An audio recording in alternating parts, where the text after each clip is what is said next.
I knew I was going to have to give my intro during the fireside chat. So I've been at Broadcom almost 18 years. I came through a couple different acquisitions.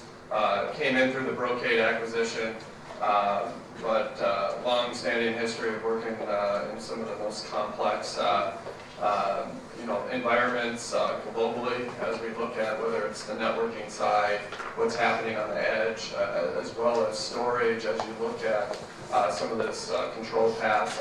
I sit within the CTO office, within the Brocade business group, but that also allows us to have communications, as Sumit mentioned earlier, through the other business units within Broadcom. So what's happening with 5G and some of the wireless-based architectures that's driving IoT and some of the modernization from that side point or stance.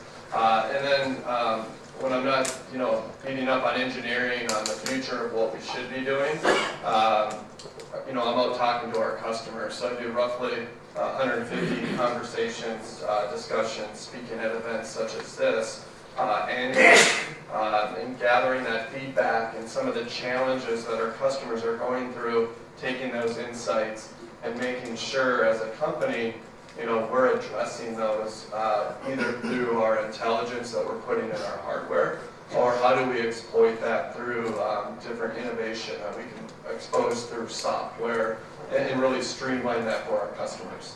Okay. David, as we have been talking with our guests also earlier, particularly our guests would be interested in, since you know that in India we have a lot of legacy systems, especially data centers, and the network environment itself is of legacy nature. Recently we have started up with fiber optics being part of the country. According to your experience, how do you see India should be at the nascent stage, in fact, of building and designing of new age technologies yet to come? So at this stage, what would you advise to the policymakers if they should go ahead with, and what are the steps involved in doing that before we move on to that? Yeah, that's a great point. So, as I said this week, I think I've had 13 different meetings and discussions, public, private sector already within India, and I think the perception was, India's behind, but after having these discussions, whether it's the financial side or the government, the vision and the thinking of what needs to happen within India, it's there. Now, obviously, things as budget, some politics, some process changes, the thought process, though, of what we need to start looking at addressing to take advantage of some of this information, whether it's on the storage side or really that modern infrastructure.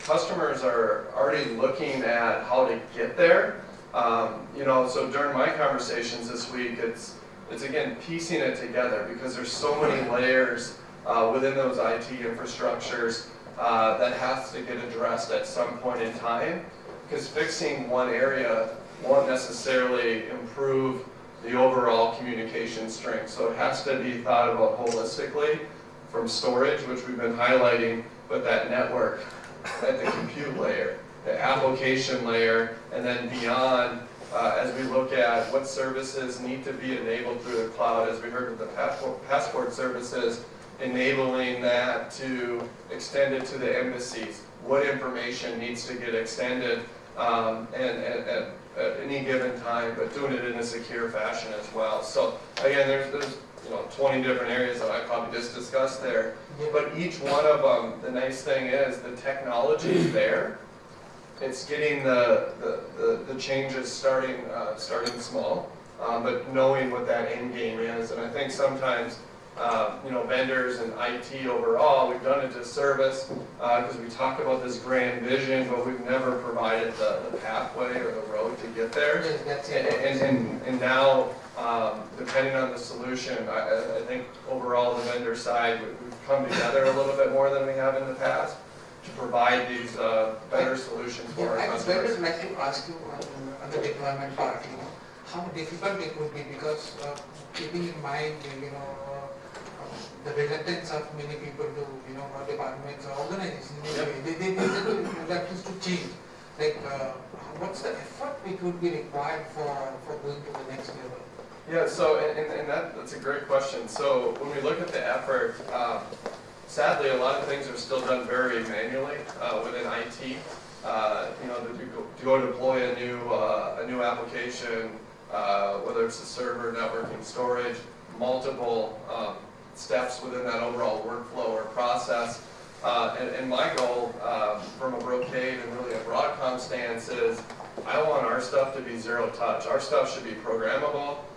Besides the physical of putting it into a rack and powering it up that has to be done manually, how do we make everything else become automatic? So as you're deploying new services, as you're deploying new servers or storage as it relates to our network, let us learn from what's already being done and just automatically be able to program the switches to have that data communication path from the endpoint. So a lot of it comes back to the process, but really simplifying the automation. And then the one thing that we've started to enable is providing these default kind of templates. So we have millions of ports deployed worldwide.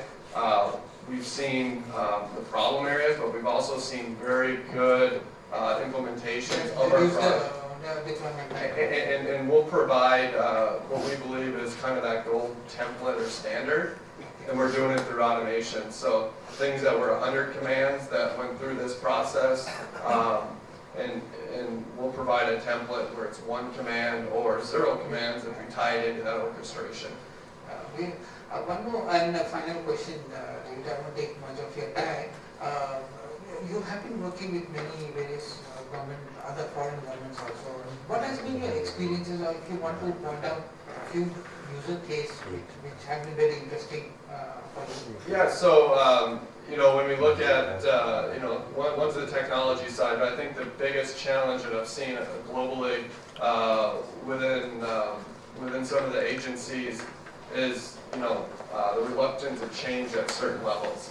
The C-level, CIOs, CTOs, they understand that things have to change, but sometimes those downstream activities, the employees are kind of reluctant to do a solution change or a technology change that improves the business because sadly they've done it for so long. So we continue to kind of try to help that pathway for our customers or really the agencies to take advantage of that. But then it's tying what they're doing today, again, with what they want to do with analytics, what they want to do with AI. And we've already started that journey well before our customers were probably ready to implement that journey.